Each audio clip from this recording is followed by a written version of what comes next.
Hey guys, so today I wanted to do a video focusing on the trend for fall, which is really dark wine shade lips. My lighting is really bright, so it's kind of washing out the lipstick, but it's actually like a really dark maroon. It's not like Christmas red, it's more of a dark fall burgundy red. But I always get washed out by my lights, but whatever, we're over it. So I wanted to show you how to do like your face makeup and your eye makeup to go with these dark fall lips. And even if you don't want to do the dark fall lips, I think this overall tutorial with the eyes is really good for fall and even Thanksgiving or anything that you have planned for this fall. It's really natural but really pretty and still glowy even though it's fall. So I hope you guys enjoy this tutorial and we will get into it right now. First, I'm going to start by priming my face with Smashbox Face Primer. It is my new favorite. And after I finish applying it all over and even down my neck, I'm going to put on my Smashbox BB Cream, which is also my new favorite. I mentioned them in my monthly favorites. They give me just enough coverage and are perfect for the weather right now because they keep me hydrated. Then I'm going to be using my Makeup Forever concealer palette like always, you know, the usual. Nothing exciting, but I swear I switch up a bunch of other stuff. So make sure you cover all of your under eyes and any redness you might have, like acne, blemishes, or even just around your nose where there's a little extra redness, especially in the winter.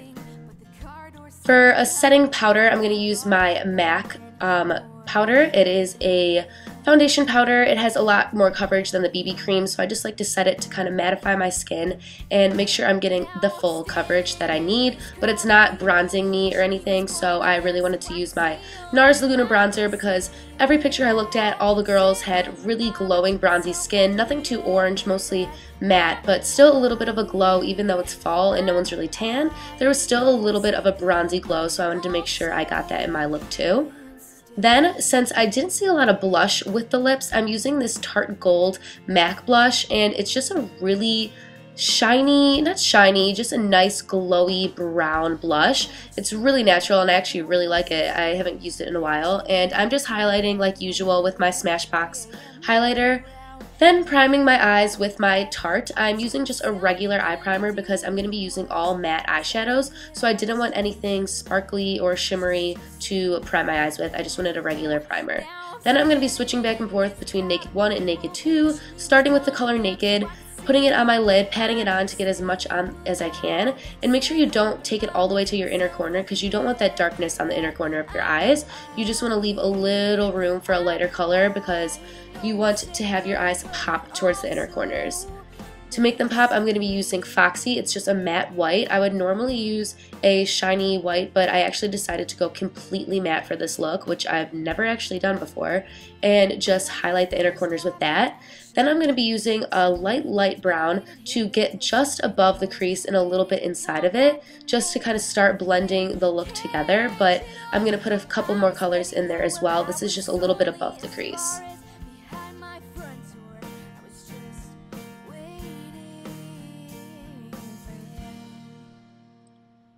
Next, I'm going to be putting Buck in the little bit of the outer corner and a little bit into the crease. So you want to kind of pat it to connect those two at the outer corner and then drag it a little bit into the actual crease just to keep that darkness towards the outer corner to have the light go to the dark from in to out. To tie the whole look together, I use my trusty MAC saddle and just put it in the main depth of the crease to kind of tie all the colors together. Then I'm going to go back and take Foxy again and put that under my brow to highlight it.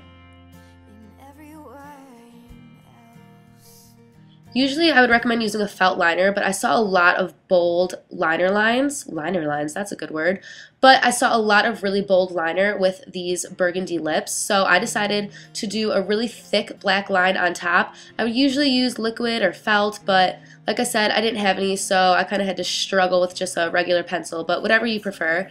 And make sure you smudge it to make it more natural looking. but I decided not to bring any underneath and just keep it really natural. And then finishing with my Falsies mascara. Yes, I know, I use the same mascara all the time. Let's get over it. But anyway, I'm finishing in the look with obviously the lipstick. I'm not the best at applying lipstick, so I kind of just work my way, and then when you're done you can put some concealer around your lips to make sure there's no bleeding throughout, and that is the finished look. I hope you guys like this. I think it's a perfect look for fall, and I love this lip color, so I'll see you guys next time. Bye! Mwah!